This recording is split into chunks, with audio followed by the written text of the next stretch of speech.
Galactic Journey, January 13th, 1959. Dr. Merchant, Murray Leinster, and the February 1959 Astounding. Have you heard of Murray Leinster? Of course you have, though he also writes under William F. Jenkins, which happens to be his real name. Leinster/Jenkins is one of the few authors with a shot at the title of Dean of Science Fiction. He's one of the old guard, a veteran of World War I, the pulp era, Campbell's golden age of Astounding, and he's still going strong. He won the Hugo in 1956 for his Exploration Team, which I haven't read. Leinster has an interesting style, unadorned and occasionally repetitive, that I think lends itself well to being read by adults and kids.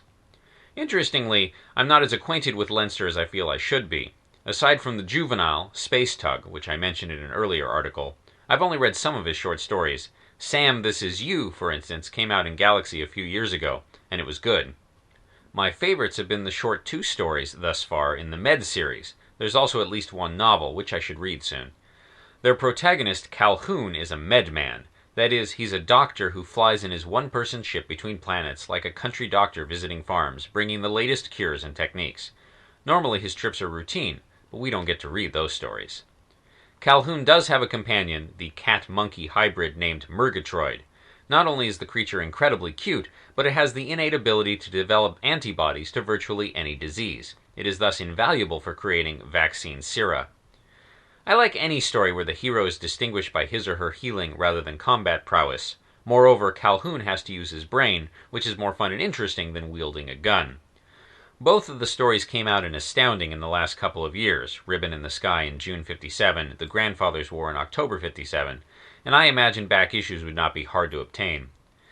What I also like about this series is the universe. Leinster's future posits a superluminary drive that goes some 30 times the speed of light.